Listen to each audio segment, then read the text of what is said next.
Hey, folks. So it's 8 o'clock, right? And time for tonight's broadcast. I did a little pre-broadcast, if you will, on my personal page about 45 minutes ago or so. And just to kind of give you guys a gist and an overview of what I'm going to be talking about tonight. However, literally just 5 minutes ago, maybe 10 minutes ago, there's been a development with the January 6th, with the House January 6th panel that's investigating the insurrection. And so I'm going to talk about that very briefly. I'm going to let you know who's been subpoenaed, who they are, and what that means. And then we're going to dive into the rest of tonight's broadcast. So, hey, Mookie, what's up?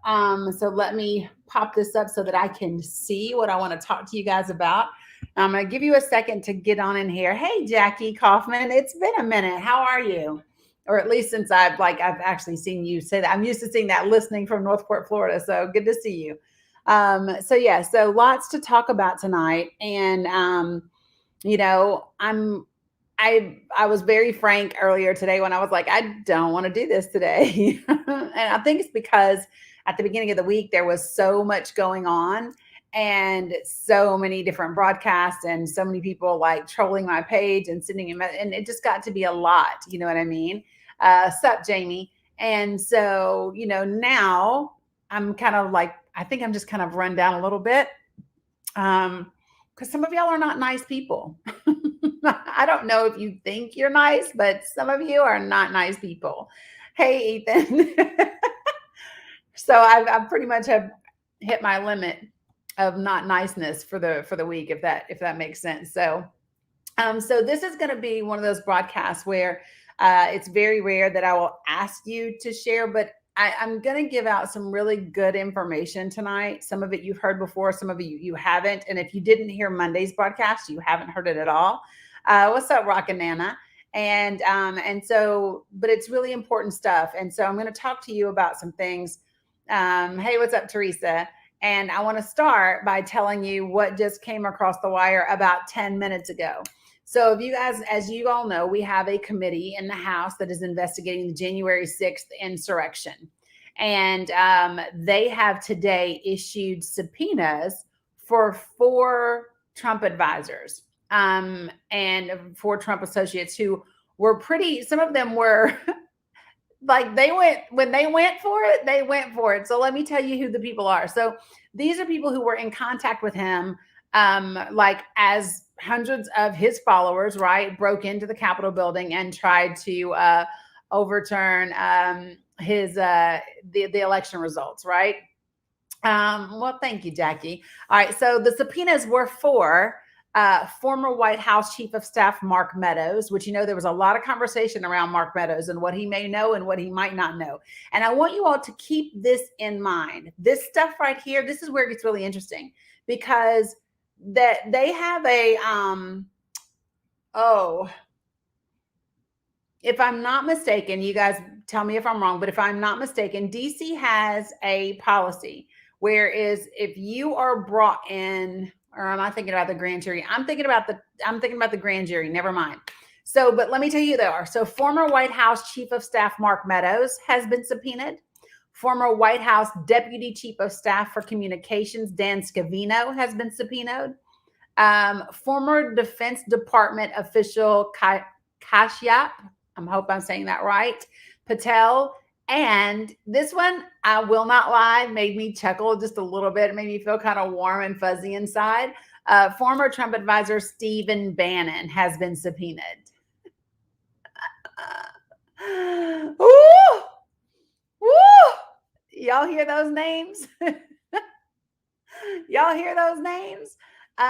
Things are heating up. So let me this is from the Associated Press, right? So I'm not reading to you from CNN or MSNBC for those of you guys who can't, who have your opinions about whatever. This is the Associated Press.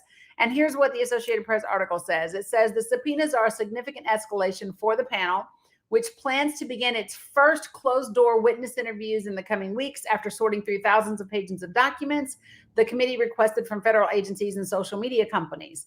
The goal is to provide a complete accounting of what went wrong when the Trump loyalists quickly overwhelmed police and interrupted the certification of President Joe Biden's victory, and to prevent anything like that from happening again. So those are the 4 people: Mark Meadows, Dan Scavino, Kashyap Patel, and Steve Bannon.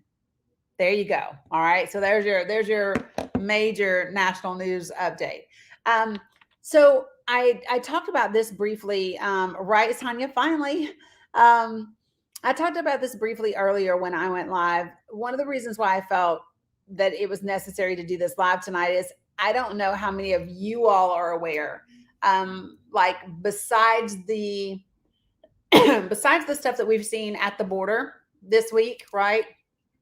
And you've heard, you maybe for the first time ever, you've heard a lot about missing white woman syndrome, which is something that I covered in Monday night's broadcast. That's actually the live broadcast that got me called all kinds of names and all kinds of messages and what have you. But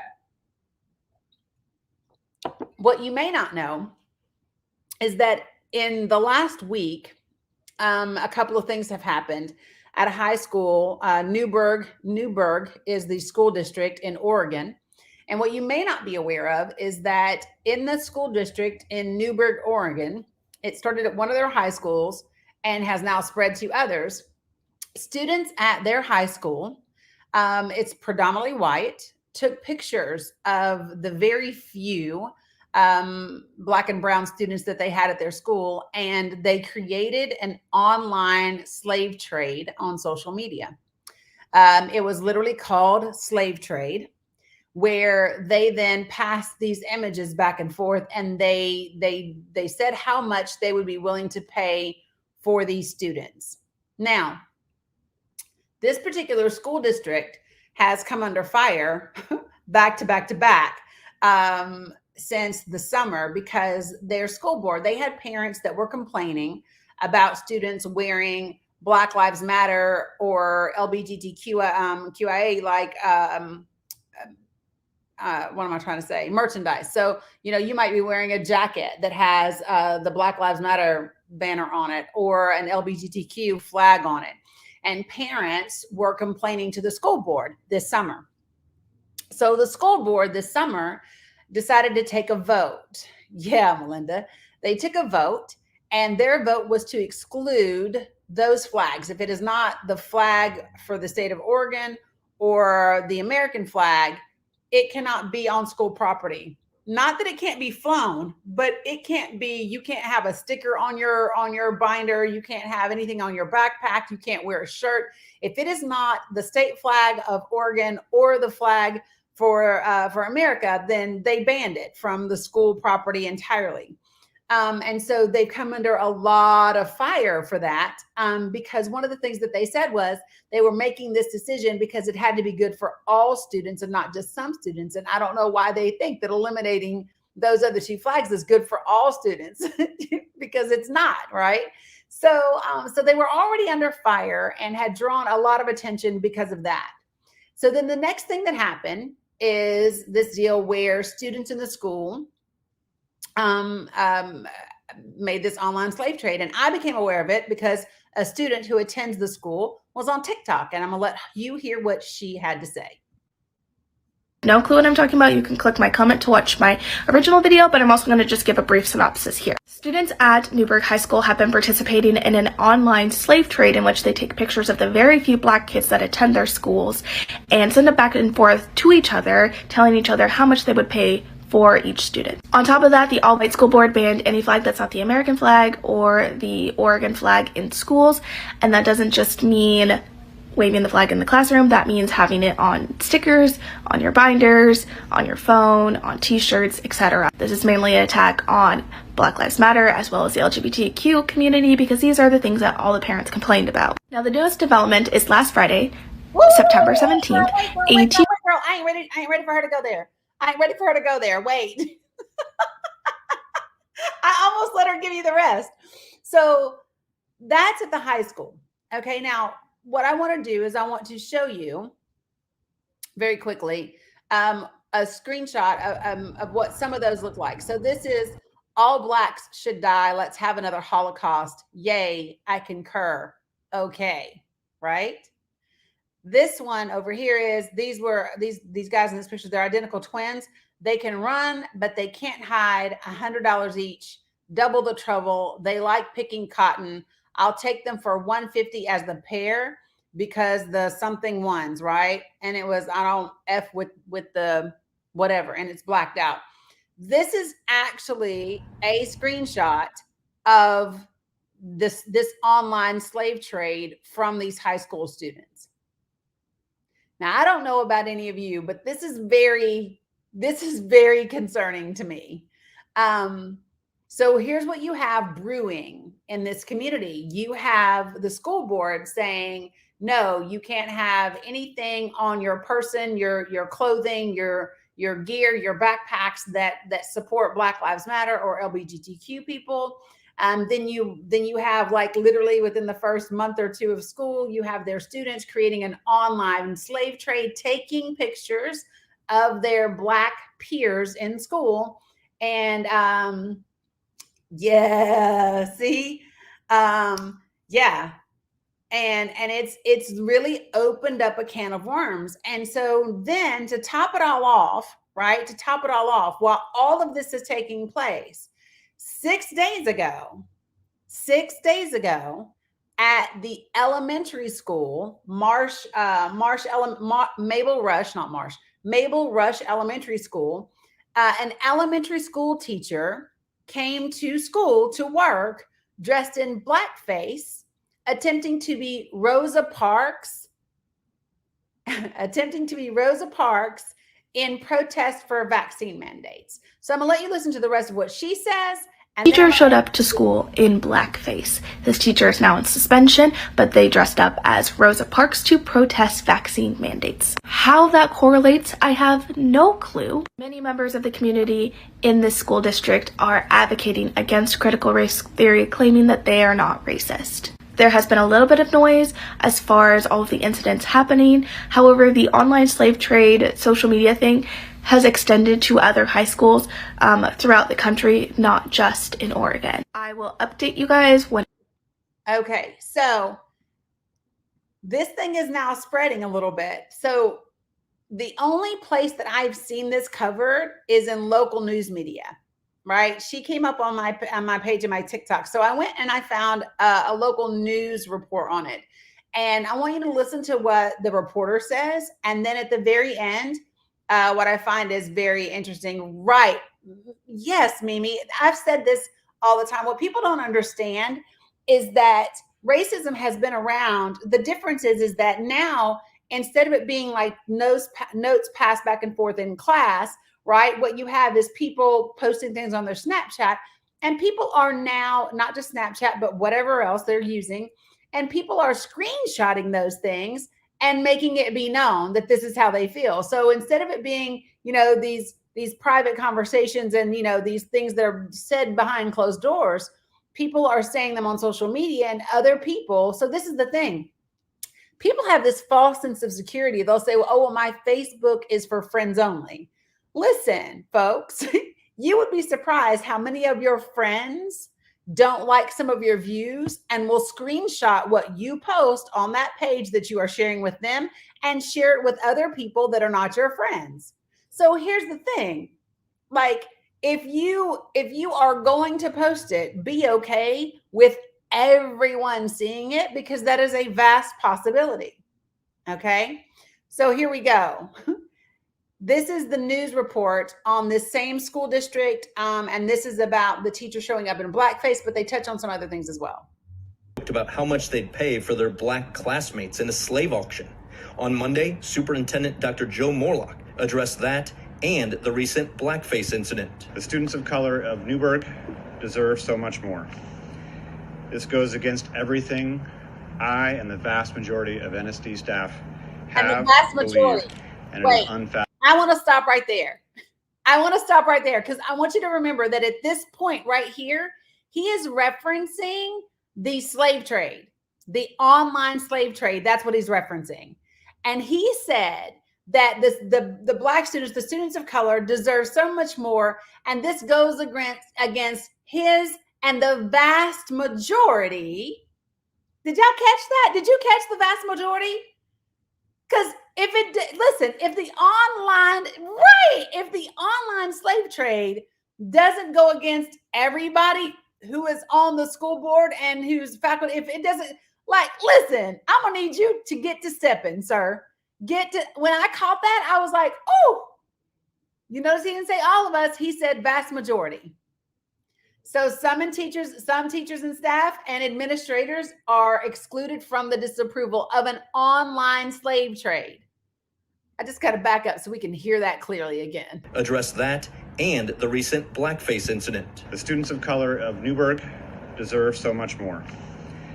This goes against everything I and the vast majority of NSD staff believe, and it is unfathomably offensive. As we found out, all of this has some parents second-guessing their decision to send their kids to Newburgh schools. It's just one thing after another, and for a parent, I think you question, sending your kid to school after a while. I mean, I do.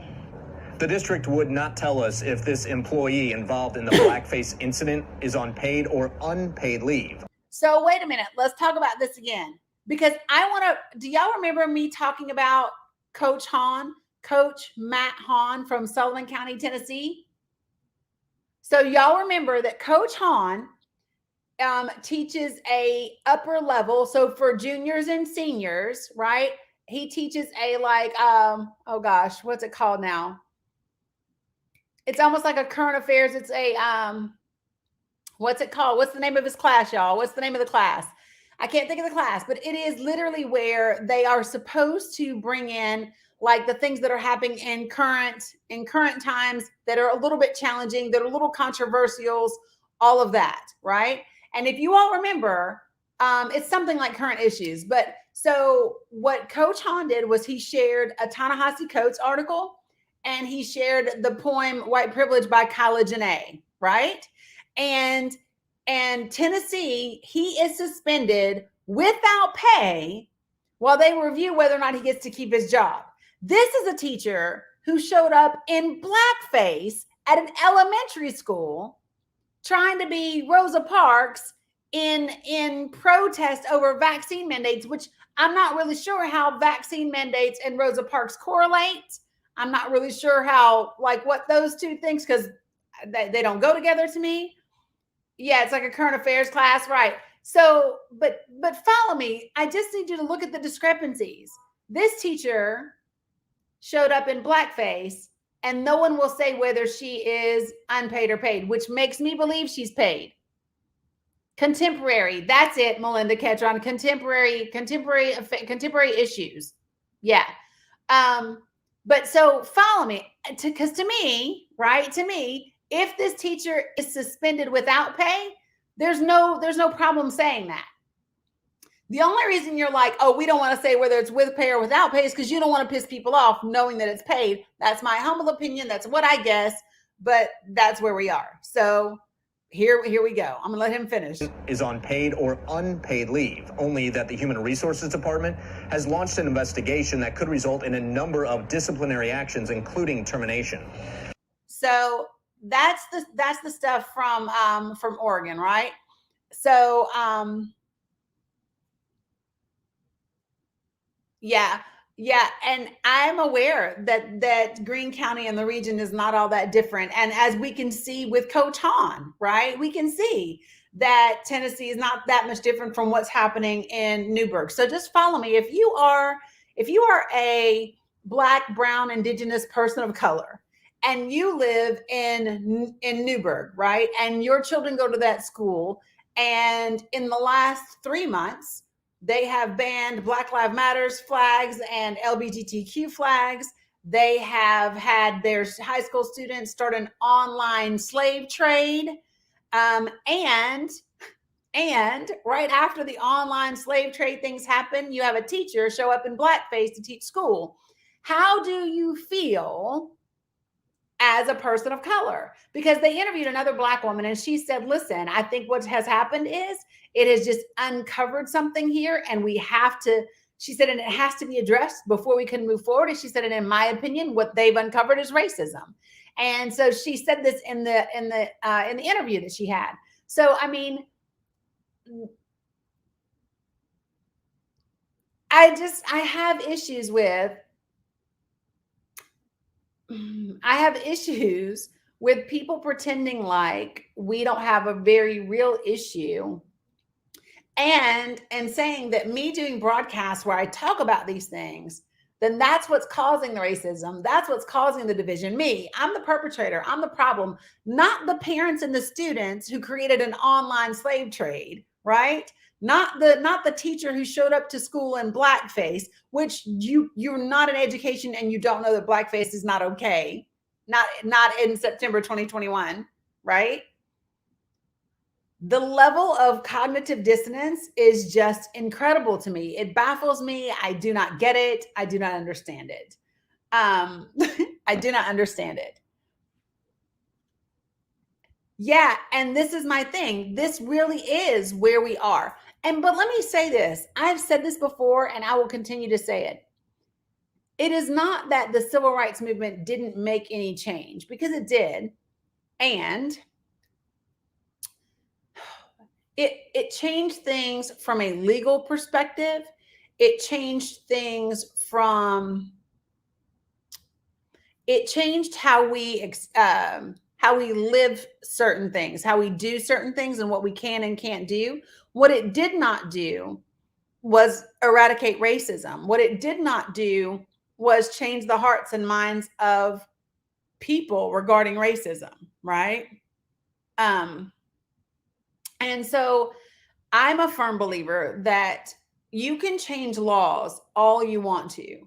And until you help the men and women who enforce those laws to transform their perspectives around the issues, it doesn't matter. That's why we can see Black and white men and women go into the judicial system with the same history, with the same points against them, with the same transgressions, and we see hugely different sentencings, right? And it is because we have not addressed the other part of it. Like, the laws are there. How many times do you see judges that they give sentencing that either meets, exceeds, or is less than whatever the standard or the recommend or whatever the law provides, right? They'll find whatever works. And that comes down to making sure that we have the right people put in those seats. Now, if you want to start to talk about putting people in seats in terms of judgeships, then you have to look at places like the Federalist Society, where that's their sole agenda, right? Is to stack the courts with judges who have the fundamental ideologies that are the same as theirs. And that's what we've seen happening very aggressively, and unfortunately pretty successfully for a lot of people. So Jamie says, how do you change their hearts? Okay, how do you change their hearts? Hatefulness and racism is so ingrained. Okay, so now you know that's the hippie part of me question, Jamie. Because here's the thing. Okay, so I can remember having a conversation with my uncle. And this was back in 2016. And my uncles are in their late 70s, early 80s, right? And my uncle was talking, because we were talking about Black Lives Matter and getting pulled over by the police and da-da-da-da-da. And, my uncle was, well, if they just, if they weren't doing anything wrong, they wouldn't have gotten pulled over. And if they would have just complied, then da-da-da-da-da-da. And I said, okay, so listen, hold on for a second. I'm going to tell you a story. And I said, and this is a true story. I had moved to Charlotte, North Carolina. This is back when I was doing poetry all the time. And so I would be at a poetry event. I'd be out late performing. I would be coming home, and I was coming home. And I lived on the south side of Charlotte, which is predominantly, it has a lot of white people on that end. And I was coming home at roughly 1 a.m. and going the speed limit, right? Like, I stopped at my little stoplight, the whole nine. And I noticed the police officer get behind me.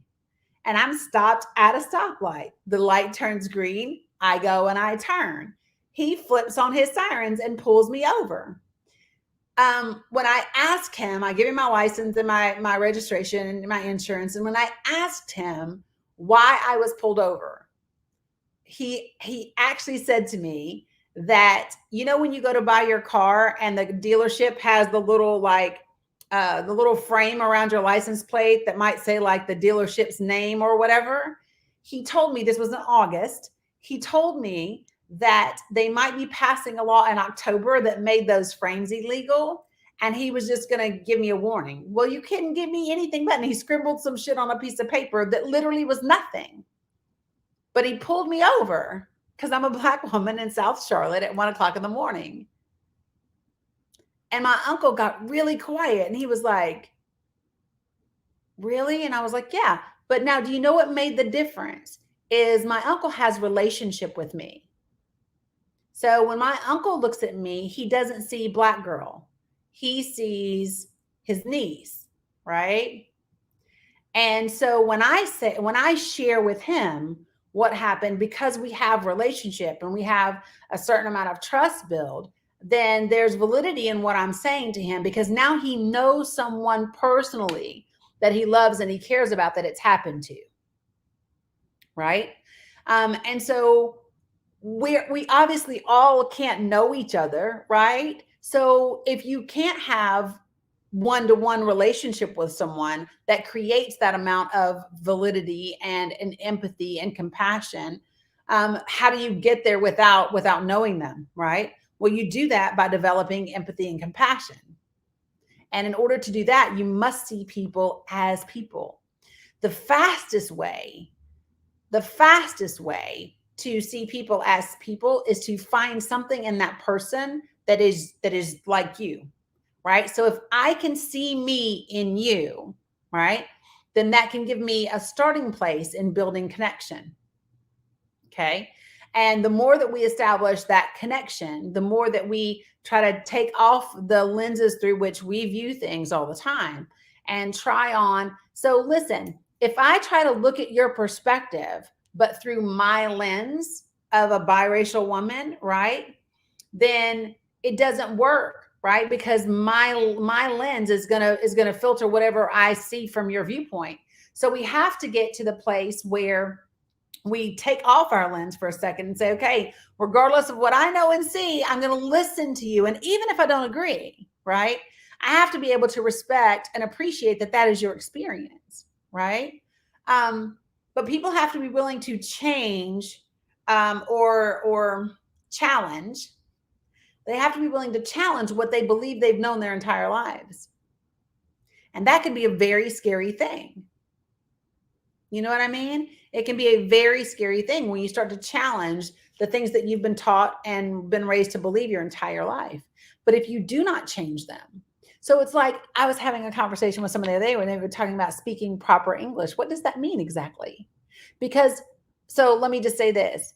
People will say things when they hear Latin or Hispanic people speak English, or even Asian people speak English, and it will be broken. And why don't you learn English? You got to speak English the right way, right? We don't ever hear that from Scottish or Irish people, or, Italians or Europeans. Like no one says to white people they shouldn't pronounce American English the way they do, but you say it to people of color. Just saying. So I want to go back to Monday's broadcast, where I talked a little bit about missing white woman syndrome. How many of you guys that are watching tonight were with me on Monday and you were able to watch the missing white woman syndrome broadcast? Because it was a lot of data. And I'm going to give you some little nuggets more concisely, and hopefully in hopes that they will be more easily digestible, if that makes sense. Thank you, Jamie. So Jamie was with me. Who else was with me on Monday? Ethan was there. Okay. So you guys know Renee was there. It was a lot of information. Jackie, I didn't know you were here. Cool. Martina was here. So it was a lot of information, right? Yeah, great point, Teresa. She says you and I connected pretty quickly just discussing healthcare issues because we both have autoimmune issues. So we found common ground. We found something. Again, she could see something in me that is part of her, and I could see something that of her that's part of me. And so, yeah, when we find that commonality somewhere. Okay, so this study at Northwestern Law, it was done by Zach Commons. It's very in depth. And here's what I love about it. So a lot of people hear missing white woman syndrome and they focus on white, right? They're like, here y'all go talking about white people, which, do not get me wrong, white is one piece of it, right? But it also says white woman syndrome, because there is a part of the data that really shows the disparity in how men are represented when they are abducted, when they are when they go missing. Yep, Sherry Cooper was there, right? So like understanding that is important, because here's where it boiled down to me. I'm going to give you guys where I landed with it, and then I'm going to show you some data real quick. Okay. So where I landed with it is that I agree 100%. It's referencing race and gender, right, Teresa? And so where I landed is that the way that the media portrays pretty much everything, but in this case, we were talking about missing and abducted individuals, right? Is the way that the media presents that information to us is done so in a way that upholds to social hierarchies that dictate the way we live. Okay. The first hierarchy that it upholds, right, is the racial group hierarchy. You will see in the data that I show you in just a second that predominantly it is white people. When they go missing, male and female, they have an edge over the rest of us as to having a hope in hell of even making the news. And in turn, having that be a leading news story, or having it be a news story that gets repeated multiple times, right? The second piece of that is the gender piece, because while white men have a better chance of it than we do, men in general, they're not nearly as reported on it, even though they had in 2013, which is that's where these statistics come from. There more of them went missing. Now, what does that mean? It means that not only are Black women, right, and women of color really neglected and put in a dangerous place, but what does that say for Black men? What does that say for Black transgenders, right? If we in and of ourselves are already like in the less than 15 percentile, 10th percentile, 12th percentile in terms of being put on the news, when that happens to us, gosh, that puts our Black men even lower. And I think about the X that is already on the back of our Black men, when it comes to the prison system, and holy geez, right. And so now I'm going to give you some of those numbers. Now I want to take this part slow, because when I was saying it the other night, people were like, wait, say it again, say it again, say it again. Right. A Time to Kill. Now picture her white. So my friend, let me go, because I shared this earlier. A friend of mine, I shared this earlier today, and a friend of mine put it brilliantly. Where is it? I know I shared it. Bless my soul. Didn't I? I could have sworn I did. No, it is not on my page. That will make me not happy. I'm looking real quick just to be sure, y'all. Hold on. Because it was so good. If I didn't share it, I'm going to share it, because basically, let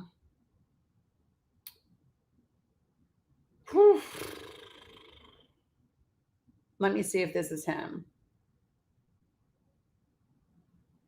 Oh, I did share it. Bless my heart. Okay, so listen.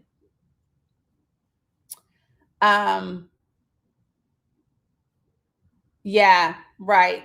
They are, Jamie. Okay, so listen to this. He says, picture a young woman. She's in her 20s, petite, roughly 5.5 feet tall, maybe 100 pounds, if that. She's in good physical shape. You look at her and think she could be a cyclist or a mountain climber or a swimmer. She's beautiful to many, pretty to everyone. She has a radiant smile, intelligent, strong, determined. For all these reasons and so many others, she has a bit of a following on social media.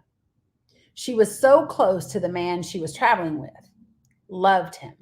It was easy to say yes when he proposed. But in all likelihood, this man was known to have had heated and physical confrontations with her. But in all likelihood, this man who was known to have had heated and physical confrontations with her is the cause of all of this. She's gone missing for days. For days, no one knows what has happened to her, and you picture her mother.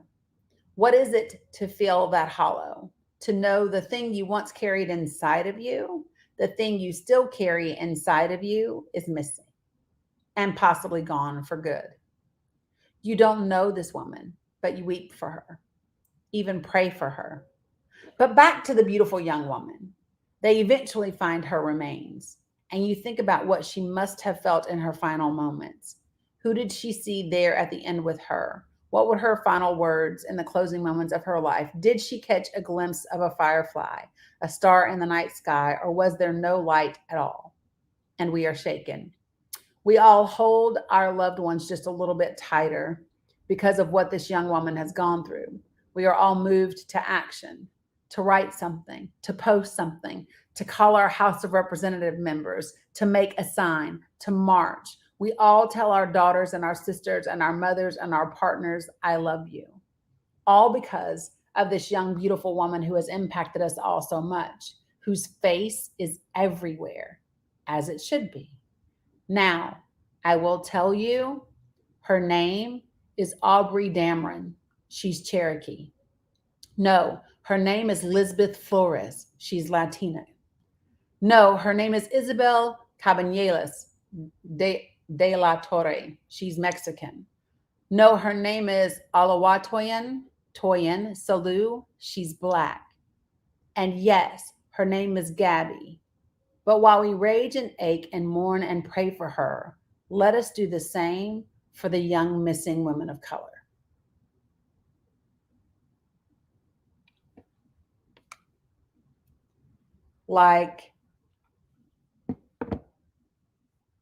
Yeah.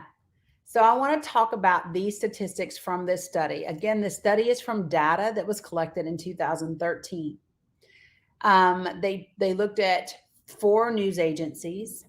One is national. The other 3 are regional to get a good mix. And what's important to keep in mind when we talk about missing white woman syndrome, yeah. Sorry, Mindy B. Sorry, I got you crying again. But it's the truth.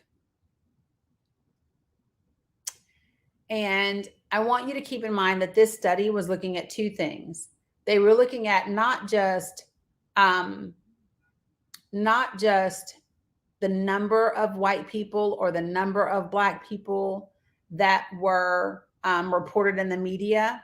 We're going to talk about solutions here in just a second, Chastity. But they were talking about the intensity of the coverage, right? So did you make the news one time or did your story get picked up and ran every day like it has for Gabby, right? And so this is the first part of this data. So this is racial composition of individuals. So not the articles, right? Not the subjects mentioned in the articles, but of the people, right? So if you can look right down here at the very bottom where the speaker thinks it is, there were 78,846 people missing in 2013. Of those 78,846, 370 actually made it into the news. Okay? That's how many actually made it into the news. Of those, 60.54% of them, 224, were white. Now, it's important to keep in mind that the FBI includes Hispanic in their white numbers. So when you see that it says 60% FBI and 60% media, that's a little deceptive because the percentage in the FBI numbers is actually it's less than that, right? So we know that it's at least 12% less because we can see that 12% Hispanic were mentioned in the media. So that means at least the number for white people missing in the FBI database is actually around 48%, right? Instead of 60%, because the Hispanic numbers are mixed in there. You see that the number of Black people mentioned in the media was 23%, right at 23%, right? And then, like I said, Hispanic was at 12.43%. So those are the numbers. Now, do you know, I don't want to skip over this. Yeah, Jamie, they do that, and I don't know why. But the other category that's right there, I want you to keep in mind what else is out there, right? So when we think about racial groups, when we think about Asian, when we think about Native American or Indigenous people, I want you to think about how many of those people are not making, especially the missing and murdered Indigenous women. I mean, that's a huge thing. And we need to be thinking about that. There were over 700 that went missing in Wyoming, and you haven't heard a blip of it. You haven't heard a blip. But so this is the racial composition of the individuals in the media. Okay. Next, you then look at the gender composition of the individuals, not of the articles, right? But of the individuals, right? So in the gender of the individuals, you look at this number, there were a total of 84,131, okay, in this amount of data. And of those, 442 made it into the media. But here's what's interesting. 48.48% were female that went missing, and 51.52% were males that went missing. But look at the representation in the media. The media covered 56% of the time individuals that were women, right? And then 43, not quite 44% of the time, men. So what does that do for us? Well, it perpetuates this idea of, the damsel in distress who needs to be rescued, right? It continues that hierarchy that promotes women as being the weaker sex, the weaker gender, if you will. Because if you look at these numbers, it's actually men. In 2013, there were more men missing or abducted than women.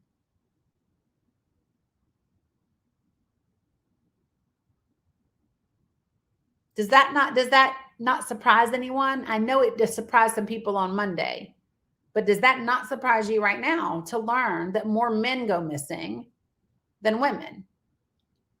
But yet the media overrepresents the women. So now we're going to look at where these intersect for the individuals, okay? So for the individuals, when they get combined together, okay? Ethan, you stupid. He said you can't have white men looking weak now. I cannot with you. Okay, so here we go. White females make up, when you combine white and female together, right? 32.97, so almost 33%. 1 out of every 3 media stories that you heard in 2013 about someone missing, it was a white woman. 1 out of every 3. She accounted for 33% of the missing. Okay. White males, just shy of 28%. So let's do the math. Okay. What's 33 plus 28, folks? 61, right? So 61% of the news coverage for missing people was white people, white men and white women.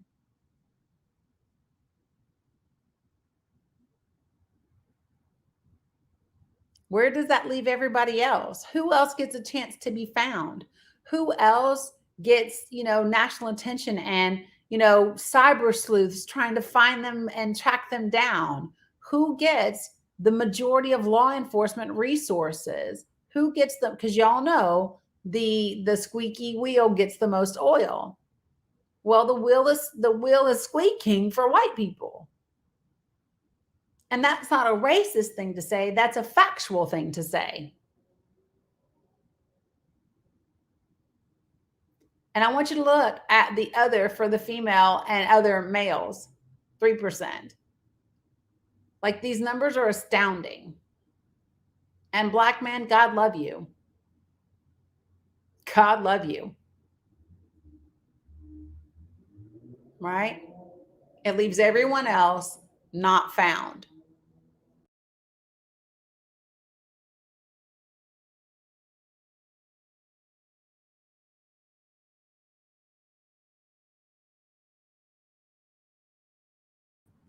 Holy geez, where did I go? I don't know where I went. Give me a second. It's going to make me put this stuff back in here. I have no idea what just happened. Are y'all still there? Let me know if you're still there, because that was funky. It like went away and then came back. So while I put these in here, so let me, y'all comment. Okay, great. Yeah, I don't know what happened. It just went bloop and then came back.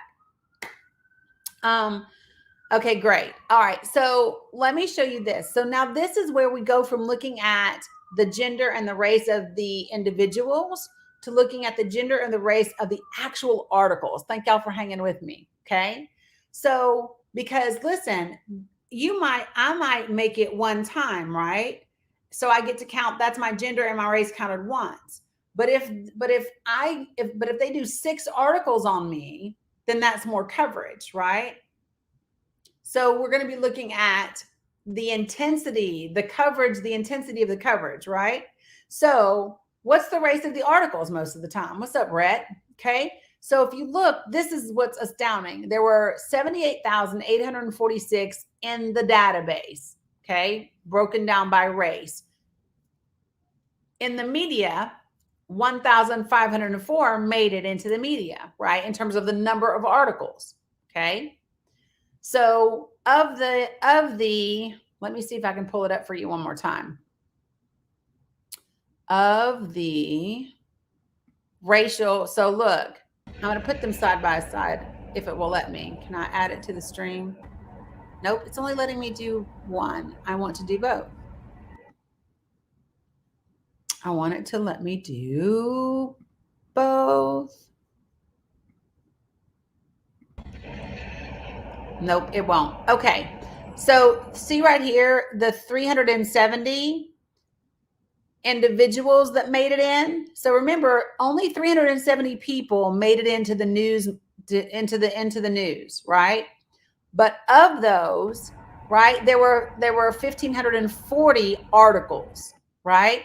So you got 1,540 articles, 370 people, right? And if you, let's just do the math real quick. If I take 1,540 and I divide it by 370,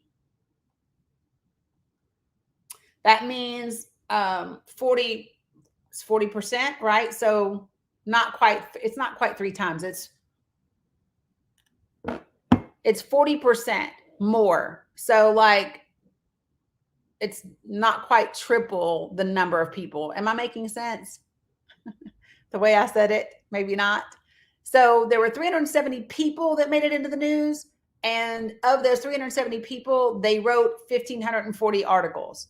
And of the articles that they wrote, almost 68% were white victims. Does that make sense? I want you to look how that number jumped though, because it was 60% white here, right? And black was 23%, but look at the intensity. Look what happens now. Black drops to 12%. Do y'all see that? And white increased to 68%. Now you're going to look and you're going to say, oh, the Hispanic number jumped too. But the only reason the Hispanic number jumped in terms of intensity for this particular study is because this is the year that the 3 Hispanic girls that had been abducted and kept in the basement in Cleveland, Ohio, this is when they got away. So they bumped the numbers dramatically. Okay. So this Hispanic number is not a true representation because that was a national news story of, 3 Hispanic girls that had been abducted for years and finally got out. Okay. So this number probably would have been even higher based on what we saw previously. So isn't that crazy that even though 23% of the individuals that got reported were Black, only 13% of them, they only accounted for 13% of the total news stories. So the intensity definitely goes to white people. So 60% of the people that get covered in the media are white, and they get 67, 70% of the coverage. Those are dominating statistics, right? So now let's look at where gender comes into it. So I'm going to throw this gender one up here for you. This is the gender of the article subjects. And this is where men, holy geez, look at this. This is just astounding to me because men make up 51.52% of the people that were people that were abducted or went missing. But they only got less than 27% of the news coverage in terms of the intensity. How crazy is that? And women are covered almost 75% of the time. If you do not think that the way that the media is set up, that it is part of systemic issues that we have, you're kidding yourself. Because by default, it upholds societal hierarchies that are problematic for marginalized groups. Does that not astound you guys? 73% female? It astounded the bejesus out of me. Think about it. If every time you hear on the news, someone's missing or abducted, and 3 out of 4 times it's a female, even though they're less than half of the people who go missing and abducted, what does that say to you?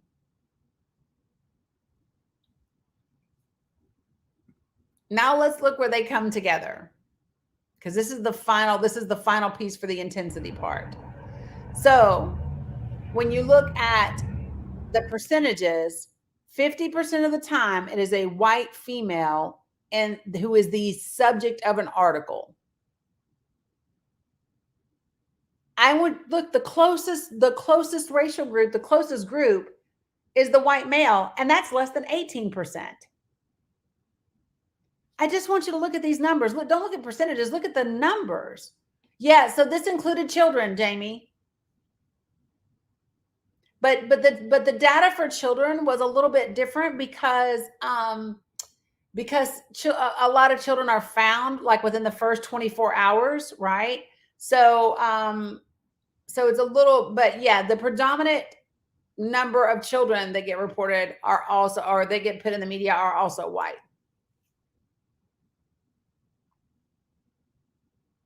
Yeah. So why is this important? Because it puts Black, brown, indigenous people of color in this country at risk. Because if something happens to us, we are less likely to have people looking for us. Now, are there other factors that come into play? Sure, y'all. Nobody's going to say that wealth doesn't come into play. Nobody is going to say attractiveness doesn't come into play. No one's going to say those things because I'm sure they do. But the predominant leading factors are race and gender. And when you look at our systemic issues, they predominantly focus on race and gender. Women are under attack in this country like nobody's business, and so are BIPOC people. Right? Those are the things that we're dealing with as a country. And, I think it's important for us to really have these conversations in a way that matter. I am not upset that Gabby and the Elizabeth Smarts and the Natalie Holloways of this world got the attention that they got. I also want that same attention for the Black and brown babies that are out there, and the bright and brilliant Black and brown girls, and the boys who go missing too. They deserve the same level of attention and interest because they matter. And what's funny is the people who will be upset with me about this broadcast will be the people who go around screaming, all lives matter. But you don't want me to tell you that all lives should really matter, because currently, according to the data, they don't. Not to the media, not to law enforcement. And until we recognize and own that, we don't change it. So let's talk about solutions, Chastity. So how do we change this? There's another study that I put up the other night, and it's about having laws. So did you see how quickly after the shooting in Atlanta of the Asian spas, you saw how quickly they passed legislation around hate crimes against Asian people? We specifically need legislation that favors Black and brown and indigenous people specifically. See, we have to get our own laws on the books that favor us just to level the playing field, because while the other laws and the way that they're written, they don't say white, they don't have to say white, because you are the default, right? So other laws that are written, when they refer to people, by default, they're referring to white people. So in order to bring that to an equitable place, we need to have laws that specifically outline what needs to happen for Black, brown, and indigenous people. Right, Teresa. Yes. So, I mean, even this situation with Gabby, let me just ask y'all something. Do you really think that if Gabby's fiance had been a Black or brown man and he came back without her ass, that they wouldn't know where he is right now? Do you really think that they would have kept their eye off of him in such a way and to such a degree that no one would know where he is? No, y'all know better. We all know better. Danya said, man, exactly. If her fiance had been a Black or brown man, it would be over for him. He would have been arrested the day he got back and didn't have her. Right? And people will be angry with me because I said such a thing. But you know that it's true. Right? We know that it's true. This is a country that has murdered Black men for looking at a white woman, touching a white woman, right? Or being said to have touched a woman. We've had people lie on Black men and say they touched a woman and been murdered, right? Emmett Till.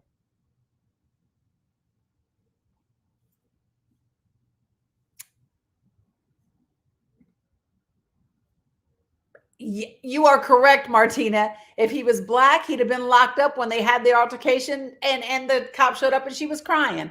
Low B, let an officer come up on a white girl, white blonde-haired little girl crying in a car with a Black man. Yeah, it's over. It's a wrap. Ethan said, Wyoming, if he was Black, he would have been arrested at a traffic stop. Right. And so when you say to me, what are some things that we have to do? We have to start pushing for legislation and laws that actually level the playing field. And they have to specifically say, the same way that we had laws specific for Asian people, we need laws specifically for Black people and indigenous people. We need to get rid of the Indian Act. What the right? We need to be pushing to get rid of that. So I want to wrap up this broadcast by saying it's been a hell of a week. It's been a hell of a week. New body cam footage came out from the Ahmaud Arbery case. I covered that, I think, on Tuesday. You have a teacher showing up at an elementary school in blackface as Rosa Parks because she wants to protest the vaccine mandates. You got Border Patrol agents using reins as whips. Yeah, Jennifer, I did the broadcast. It was a morning time broadcast, I think, but it was about the Ahmaud Arbery case, and I showed the footage. I showed the new footage,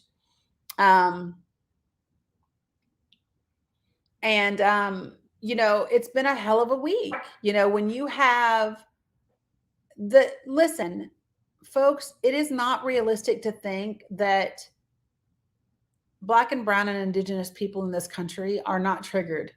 We are. Those images are triggering.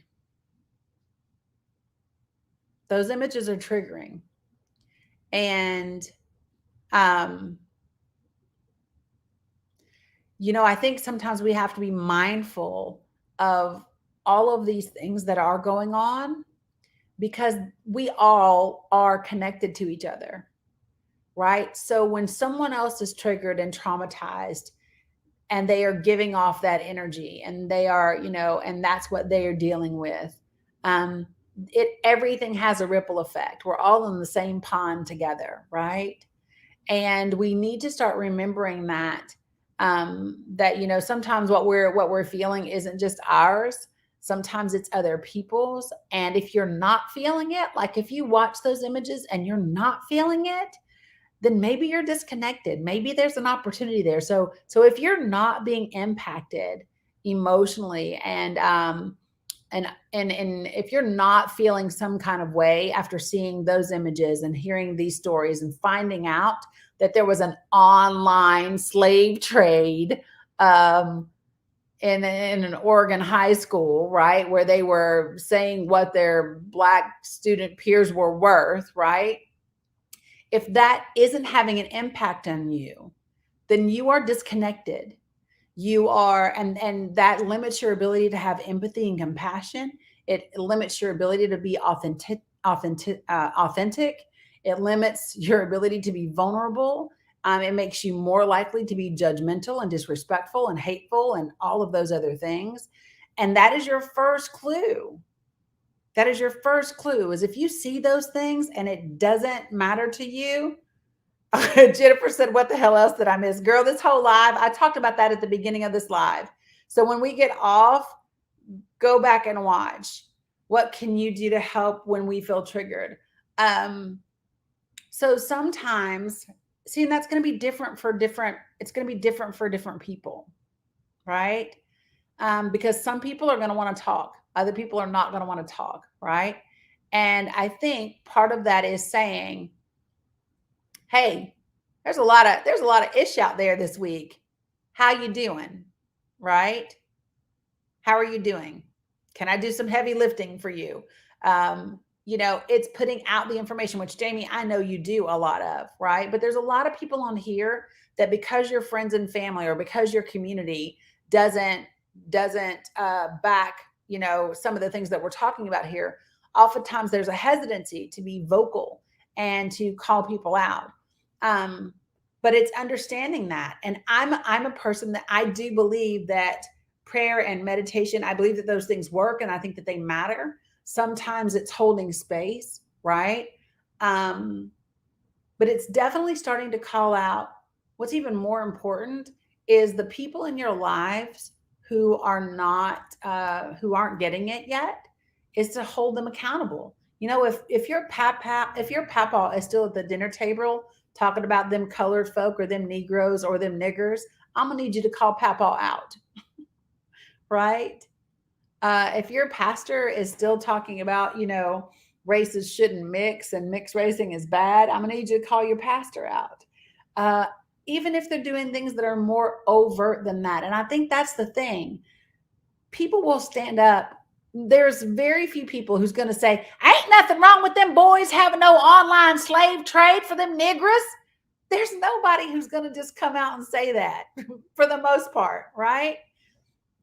But just like you heard that superintendent say at the beginning of this broadcast, he said that it was offensive to most. It goes against what most of them think is okay, right? So if you know other people that this is okay with, it's having those conversations.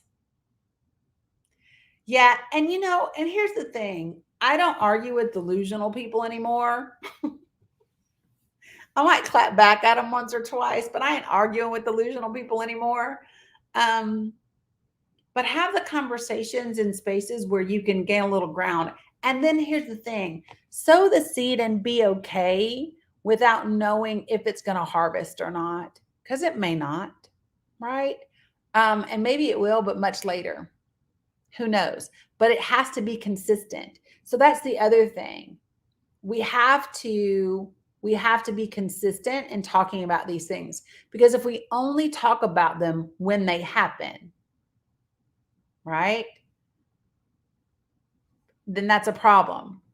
See, we can't only bring them up when things happen, right? We have to bring them up all the time. So now that we're talking about missing white woman syndrome, right? Right, Jody, it tells me that he knows some that don't agree, right?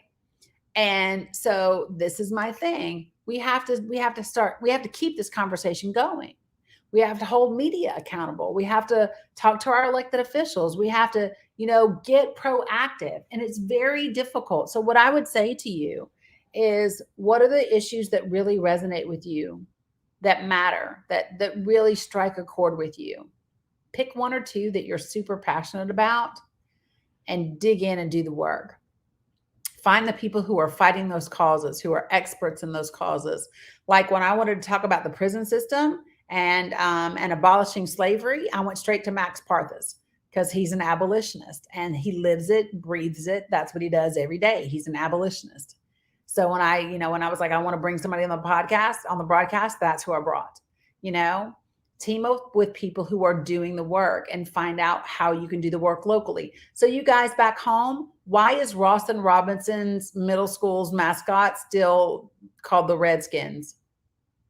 And I hate to use that word, but I'm using it in this context the same way that I would use the word nigger. So my question to all of you guys that are watching from back home in Kingsport and in Sullivan County, why is Ross and Robinson, their mascot, still called the Redskins? It's a racial slur. Would you have a team called the Ross and Robinson Niggers or the Ross and Robinson, Crackers? Would you do that? Right? So someone back home needs to take up that mantle and fix it. Why is Dobbins Bennett still called the Indians? Indians are not a mascot. They are human beings. When you take a human being, oh girl, I know they racist. I know. But when you take a human being and you reduce them down to a mascot, like a leprechaun, right? Or like any of those things, you are dehumanizing those people. And when you, see, I can't, Danye.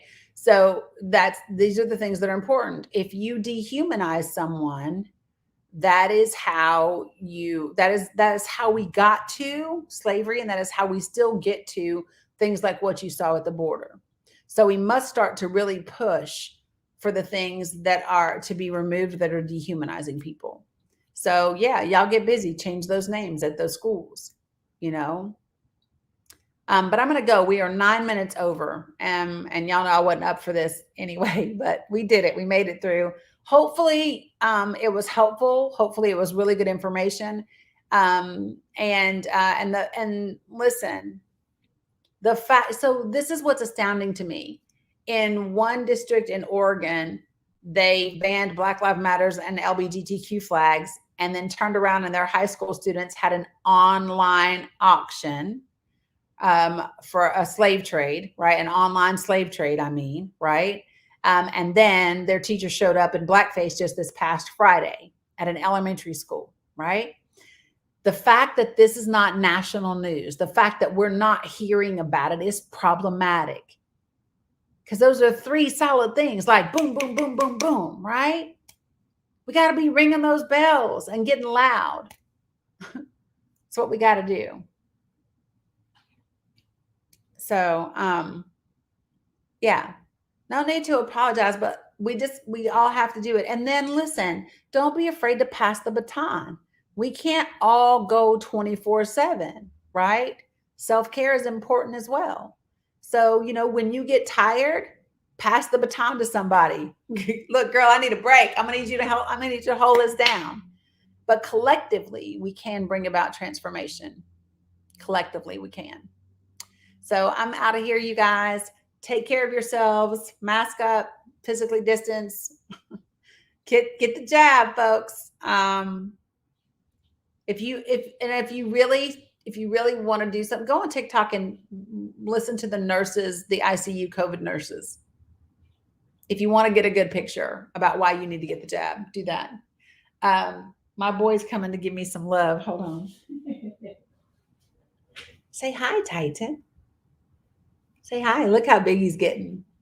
He's a big boy. All right, I'm out of here. Be amazing, be light, be love. Peace.